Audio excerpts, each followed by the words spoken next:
Saudara, negosiasi lanjutan antara Amerika Serikat dan Iran diselimuti ketidakpastian. Bahasan Selat Hormuz hingga uranium yang dipercaya jadi potensi mengganjal negosiasi putaran kedua.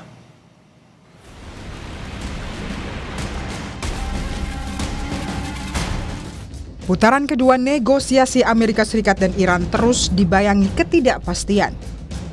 Tegangan kedua negara semakin kuat terasa, bukan karena serangan udara, tapi melalui konfrontasi di perairan. Pasalnya, Iran kembali menutup Selat Hormuz hanya beberapa jam setelah sempat membuka jalur itu secara terbatas. Alasannya karena Amerika Serikat masih memblokade pelabuhan dan kapal-kapal Iran. کامل و هوشمندانه ایران اسلامی است هر زمانی با مقتضیات خودش از این تنگه استفاده میکنه و آمریکایی‌ها باید بپذیرن که اینجا محل قلدری نیست. Sementara itu, Presiden Amerika Serikat Donald Trump memastikan akan tetap blokade pelabuhan dan kapal Iran di Selat Hormuz. Jika tak ada kesepakatan dalam negosiasi selanjutnya, Trump bilang tak akan memperpanjang gencatan senjata dan kembali menyerang Iran. But the blockade is going to remain. But maybe I won't extend it. So you have a blockade, and unfortunately we'll have to start dropping bombs again. Asa damai tercapai di negosiasi putaran kedua juga masih jauh panggang dari api. Saat AS dan Iran belum mencapai titik temu terkait pembahasan soal uranium. Trump mengklaim negosiasi akan berjalan cepat karena Iran sudah setuju sebagian besar kesepakatan, termasuk soal menghentikan pengayaan uranium. Trump bilang akan dapat semua debu nuklir atau material uranium yang diperkaya secara gratis. This process should go very quickly, and that most of the points are already negotiated and agreed to. You'll be very happy. The USA will get all nuclear dust. They will never have a nuclear weapon. Iran membantah klaim Trump dan menegaskan tak akan memindahkan uranium tersebut ke tangan siapapun. Iran menambahkan, isu pemindahan uranium tidak pernah menjadi bagian pembahasan dalam negosiasi. Iran ingin perang berakhir serta pencabutan sanksi dan kompensasi. اورانیوم غنی شده ایران به هیچ عنوان قرار نیست به جایی منتقل بشه. به همون اندازه که خاک ایران برای ما مهم هست و مقدس هست، این موضوع هم برای ما اهمیت داره. Gencatan senjata terhadap Iran yang sebelumnya diumumkan Trump pada 8 April lalu akan berakhir pada 22 April mendatang. Akankah kesepakatan tercapai sebelum kedua negara kembali saling serang? Saudara, 3 hari lagi gencatan senjata Amerika Serikat dan juga Iran berakhir. Sementara kepastian negosiasi putaran kedua terus dinanti. Lalu bagaimana strategi diplomasi kedua negara dan apa saja faktor yang bisa menggagalkan negosiasi selanjutnya? Kita bahas bersama pakar Timur Tengah Universitas Padjadjaran, Dina Wisnu, dan juga pengamat militer Center for Intermestic and Diplomatic Engagement, Said Anton Ali Abbas. Selamat malam, Mas Anton, Bu Dina. Malam. Iya, selamat malam. Ya, saya ke Mas Anton dulu. Apa saja, Mas Anton, kira-kira faktor yang berpotensi menggagalkan negosiasi putaran kedua dari kedua sisi, terutama di tengah Amerika Serikat dan Iran saling blokade di Selat Hormuz ini? Ya, setidaknya saya ngelihatnya ada 2 hal ya yang menjadi krusial. Yang pertama adalah memang negosiasi ini itu didasari dengan defisit trust gitu ya, dan ini diakuin gitu. Jadi bagaimana Kalibaf misalnya ketua parlemen Iran itu mengakui saat bertemu dengan Vance bahwa Vance juga mengatakan bahwa mereka datang dengan niat baik, dan Kalibaf juga bilang mereka datang niat baik. Problemnya adalah tidak ada trust terhadap Amerika Serikat, dan Kalibaf kala itu menyatakan dengan tegas bahwa tugas utama sebelum kita negosiasi adalah bangun dulu trustnya gitu. Nah, itu yang kemudian kenapa kemudian perundingan ronde pertama itu hanya berakhir dengan cepat, karena Iran merasa Amerika itu tidak membangun trust pada awalnya. Justru yang dilakukan oleh Trump berulang kali melakukan ancaman, melayangkan ancaman kepada Iran. Itu yang satu. Yang kedua, memang kemudian materinya gitu. Saya melihat ada 3 materi krusial yang kemudian bisa potensi menjadi deadlock. Yang pertama adalah tentu saja perang regional. Ini sedikit banyak memang ada indikasinya ketika misalnya ada perdamaian kemarin, ada gencatan senjata kemarin, lalu kemudian disambut oleh Menteri Luar Negeri Iran gitu ya, lalu juga dengan walaupun itu juga tidak berlangsung lama, kemudian Selat Hormuz kembali ditutup ya gitu. Itu yang pertama itu perang regional. Yang kedua tentu saja bicara tentang nuklir gitu. Ini terlepas Iran punya atau tidak punya gitu senjata nuklirnya. Yang ketiga tentu saja terkait Selat Hormuz dan terkait nuklir ini nih jauh lebih kompleks sebenarnya, karena ketika bicara tentang nuklir ini nanti akan bicara misalnya tentang bagaimana pencabutan sanksi, bagaimana kompensasi, lalu juga bagaimana aturan main ketika mereka melakukan gencatan senjata dan lain. Ini jauh lebih kompleks, karena itulah kemudian bagi saya 2 hal utama ini yang sangat punya potensi. Apakah kemudian nanti hari Rabu, kan ini ada kabarnya lah nanti Wapres dan juga tim delegasi Amerika Serikat akan datang lagi ke Islamabad pada hari Selasa ke Islamabad, dan kalau misalnya itu bisa deal maka hari Rabu akan ada tanda tangan. Trump direncanakan akan datang ke Islamabad gitu. Jadi ini yang masih kita lihat apakah misalnya dalam Selasa Rabu ke depan ini akan ada tanda tangan gencatan, entah itu nanti gencatan senjata atau perjanjian damai, kita juga belum tahu, dan apakah itu nanti collapse ataupun extended, ini nanti tergantung lagi nanti bagaimana dinamika dan bagaimana kemudian hasil kunjungan dari Kepala Staf Angkatan Daratnya Pakistan yang sudah datang ke Teheran dan sudah balik lagi ke Islamabad, Mas Radi. Baik, dalam konteks diskusi kita malam ini saya akan tanyakan hal yang sama juga ke Budina untuk awal diskusi kita ini. Kalau tadi Mas Anton mengatakan yang sudah kita dengar sama-sama, nah saya juga akan tanyakan hal yang sama. Apa saja faktor yang menggagalkan kesepakatan jika negosiasi putaran kedua terjadi? Budina, Anda punya pendapat lain selain yang diungkapkan Mas Anton tadi?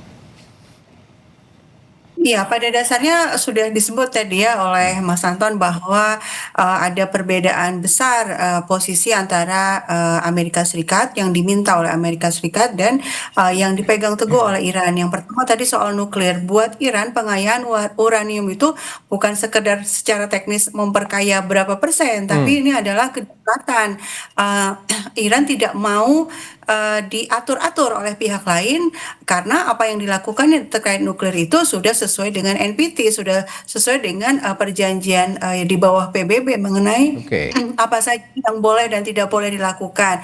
Sehingga ini ketika urusannya adalah kedaulatan, dignity, harga diri bangsa, itu akan dipegang teguh oleh Iran. Sementara dari pihak Amerika Serikat itu meminta untuk menghentikan pengayaan uranium itu total, betul-betul nggak boleh memperkaya uranium. Nah, ini kan sebenarnya melanggar perjanjian NPT juga, dan juga artinya merendahkan pihak Iran. Yang kedua soal Selat Hormuz, Iran ingin mempertahankan realitas baru yang sudah dia capai pasca perang ini, yaitu dia mengendalikan Selat Hormuz, dia yang menyeleksi siapa yang boleh lewat, siapa yang tidak boleh lewat. Nah, Amerika Serikat itu pengen mengembalikan seperti sebelum perang, tentu nggak bisa ya, karena dalam situasi saat ini Iran yang berada di atas angin, dan kemudian saya pikir kemungkinan ada perundingan kedua itu sebenarnya kan dari pihak Iran belum ada pernyataan resmi, tapi dari pihak Iran itu ada tuntutan bahwa kalau memang mau berunding lagi ya harus disepakati ini yang mana nih yang mau diobrolkan. Jangan sampai seperti yang di pertemuan pertama, katanya yang 10 poin dari Iran yang akan diobrolkan, akan dinegosiasikan, tapi negosiator Amerika Serikat justru datang dengan tuntutan-tuntutan yang lain yang tidak ada di 10 poin dari Iran itu. Oke, saya kembali ke Mas Anton dalam konteks sama. Negosiasi perundingan. Ini kan awal mula terjadinya perang di kawasan antara Amerika Serikat dan Iran ini disebabkan oleh Zionis Israel. Nah, kalau memang dalam perundingan tidak melibatkan Israel, akankah negosiasi kedua ini menghasilkan kesepakatan yang berarti nantinya, Mas Anton?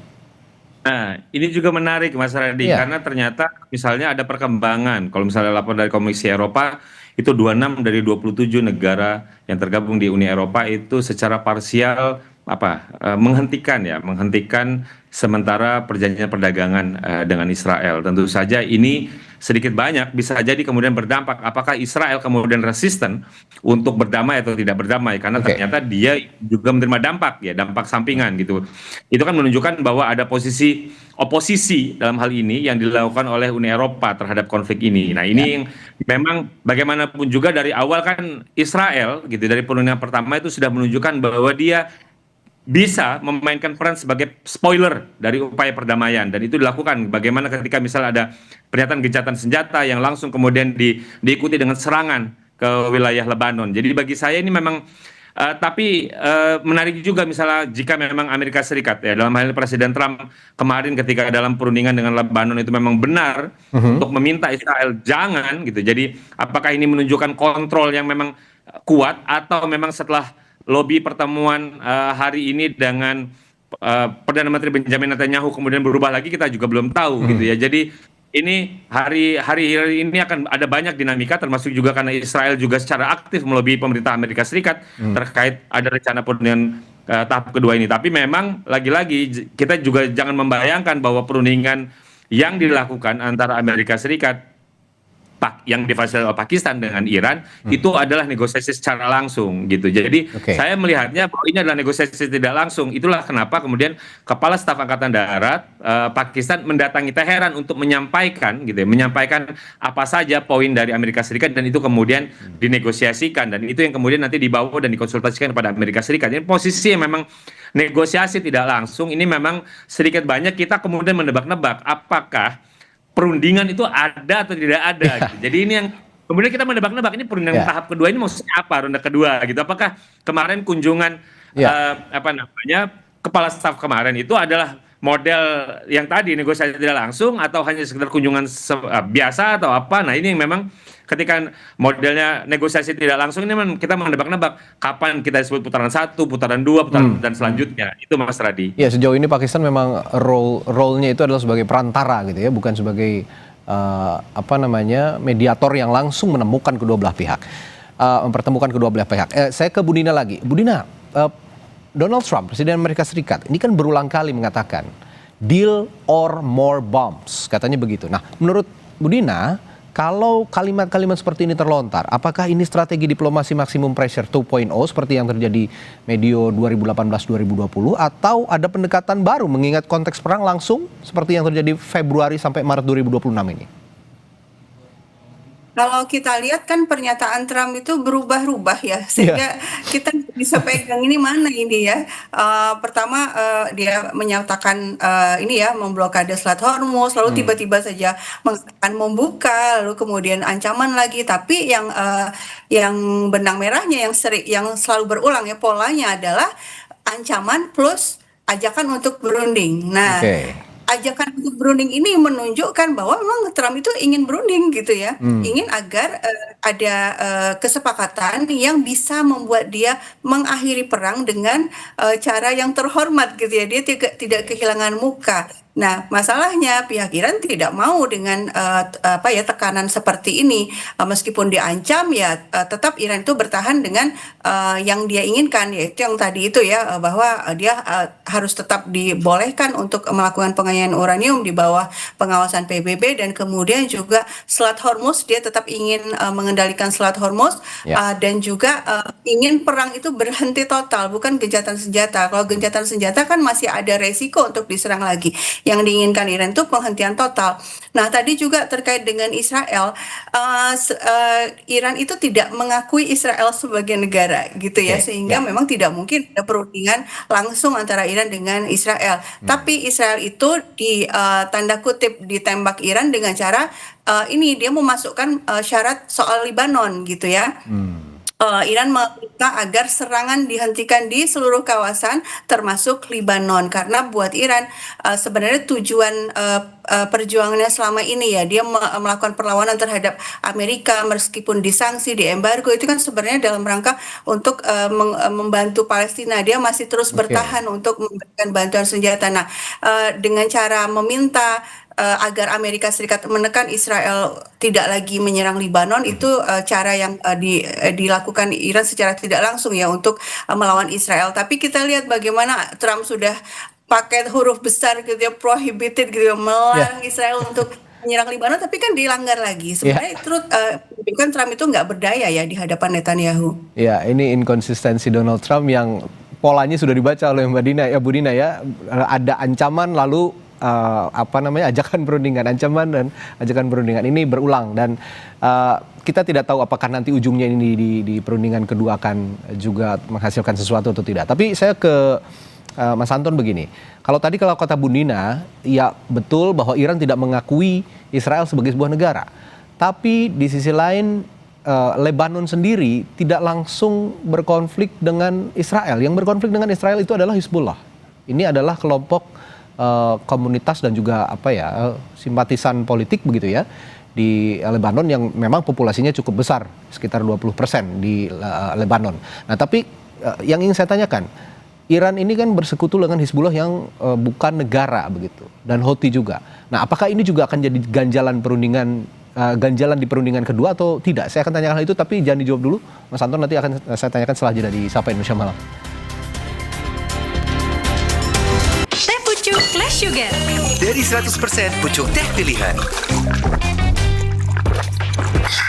segar, enak lagi. Pilihan lebih sehat dari Bepom. Teh pucuk Flash Sugar, Rendah gulanya, enak rasanya.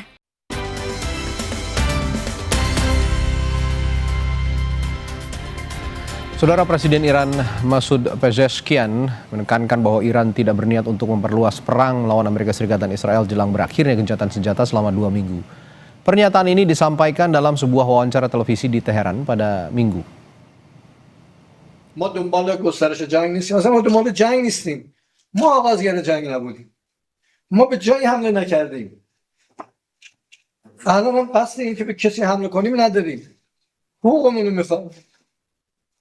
اینا با قلدری میخوان حقوق یک ملتی رو، یک جامعه رو ندن. میگه ما تصمیم گرفتیم شما باید از این حق استفاده نکنید.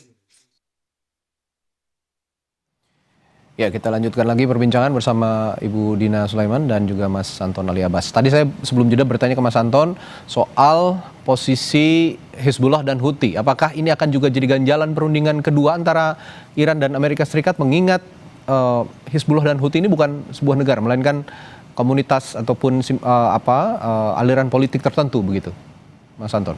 Ya, saya sih melihatnya Iran punya kontrol yang baik ya, kerjasama kontrol yang baik terhadap dua kelompok ini, baik itu Hizbullah maupun Houthi gitu. Jadi serangan-serangan yang mereka lakukan itu kan juga atas dasar solidaritas mereka kepada kondisinya Iran diserang gitu ya. Jadi saya tidak melihatnya bahwa mereka akan menjadi spoiler gitu. Justru memang Iran yang menjadi spoiler. Justru ya, jadi kalau tadi saya ingin menambahkan terkait ucapannya Mbak Dina bahwa memang si Trump ini memang Presiden Trump ini kan memang dari sisi pernyataan memang berubah-ubah, tapi saya khawatirnya justru ada potensi eskalasi yang akan membesar. Kenapa? Karena gejalanya itu justru terjadi penguatan militer ke kawasan, karena ada pasukan yang ditambah, lalu juga ada aset kapal yang ditambah gitu. Jadi dengan kata lain, ketika kita terjadi ada pergeseran kekuatan militer ke kawasan, bisa jadi memang paus ini digunakan oleh Trump untuk persiapan serangan darat mungkin gitu ya. Tentu saja itu yang kita sangat hindari. Tapi lagi-lagi kalau misalnya saya ngelihat gejalanya Trump cukup serius untuk kemudian melakukan pergeseran, karena itu kan sebenarnya adalah gestur, sebuah indikasi gitu. Jadi kalau memang Trump ingin berdamai, tentu saja dia tidak perlu repot-repot menggeser pasukan. Justru kan ini pergeseran pasukan cukup serius malah di jeda saat ini. Itu sih Mas. Jadi yang pertama adalah kalau terkait dua aktor non negara tadi, Houthi dan Hezbollah, saya tidak melihat bahwa kemudian mereka akan potensi jadi spoiler. Justru yang jadi spoiler saya melihatnya adalah potensinya adalah pada Israel, Mas Radi. Baik. Menarik sekali Bu Dina bahwa beberapa waktu yang lalu Menteri Luar Negeri Iran Abbas Araghchi sempat tercetus kalimat bahwa jika perwakilan Rusia dan Tiongkok akan ikut turun dalam proses negosiasi, mungkin kondisinya akan berbeda dan kata sepakat ya meskipun tidak mudah untuk dicapai, tapi akan lebih mudah jalannya untuk mencapai kata sepakat. Nah, menurut analisis Anda, akankah perwakilan Rusia dan Tiongkok ikut turun bersama Pakistan jika negosiasi kedua terjadi, dan seberapa perlu mereka langsung ikut hadir di sana? Ya, yang pertama mengenai kehadiran mediator ya dalam sebuah perundingan itu harus dua pihak yang berkonflik ini sama-sama terima gitu ya. Nah, sekarang apakah Amerika Serikat menerima Rusia jadi mediator? Apakah menerima kalau China jadi mediator? Saya tidak yakin, karena ada ego juga ya, ada gengsi juga, kok bisa China yang malah menjadi mediator gitu kan.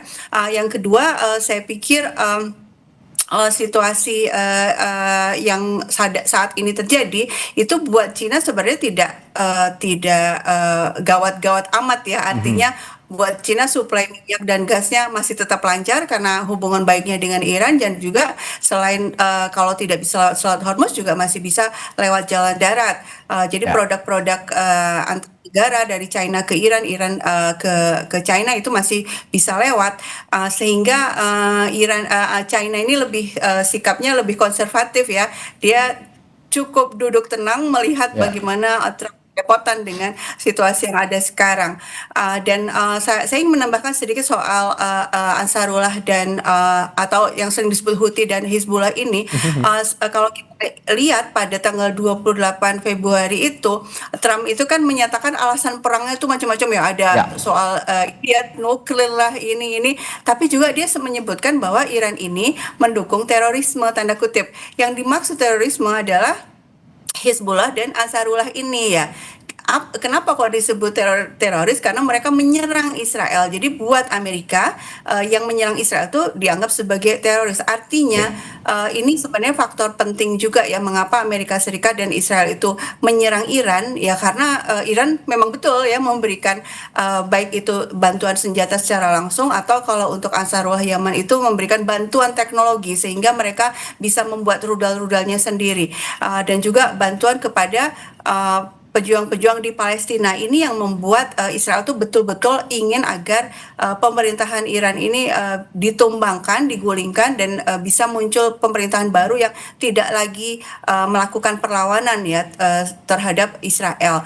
Nah, inilah sebabnya perundingan di Pakistan itu kalau versi pemerintah Iran itu sebenarnya kayak gini. Kalau saja Amerika itu datang ke perundingan dengan American First itu gampang gitu, bisa dijalin kesepakatan dengan segera. Tapi masalahnya Amerika Serikat itu selalu memasukkan Israel gitu, selalu ingin melindungi Israel sehingga sulit untuk dicari jalan tengah.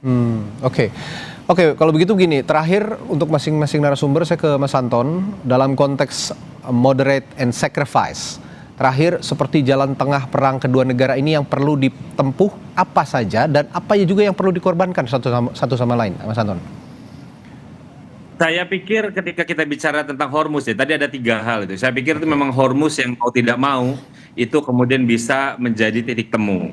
Kenapa? Di satu sisi yang dikorbankan adalah jelas kalau misalnya dia Hormuz kemudian diizinkan menarik tarif tol misalnya, itu kan artinya Amerika tidak mau bertanggung jawab terhadap kerusakan yang terjadi di Iran, kemudian Iran harus mencari uang sendiri. Jadi ada yang loss gitu dari sisi Iran karena dia harus mencari duit sendiri untuk membangun gitu, tapi dari sisi lain ada yang loss dari Amerika Serikat. Kenapa? Karena itu menunjukkan bahwa Iran punya sovereignty, punya kedaulatan dalam konteks Selat Hormuz gitu.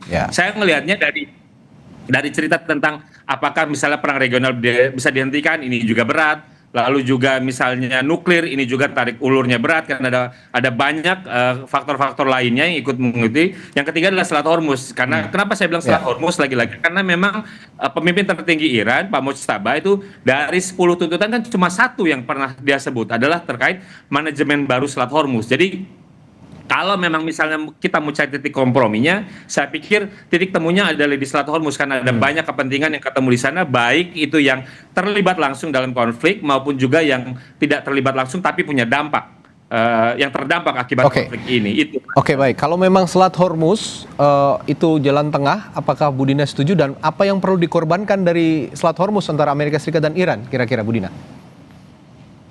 Ya, sebenarnya kan Iran itu sejak awal menyatakan tidak menutup penuh ya, tapi yang boleh lewat adalah kapal-kapal yang tidak membantu Amerika Serikat dan Israel untuk menyerang Iran. Sebenarnya kan itu. Tapi kemudian kalau betul Trump ini memang inginnya Selat Hormuz itu lancar gitu ya, terlepas dari masalah tol tadi, masalah biaya, kalau memang betul-betul ingin lancar harusnya Amerika tidak berbalik memblokade juga. Jadi ini kayak diblokir sama Iran, terus dia balik memblokir gitu ya.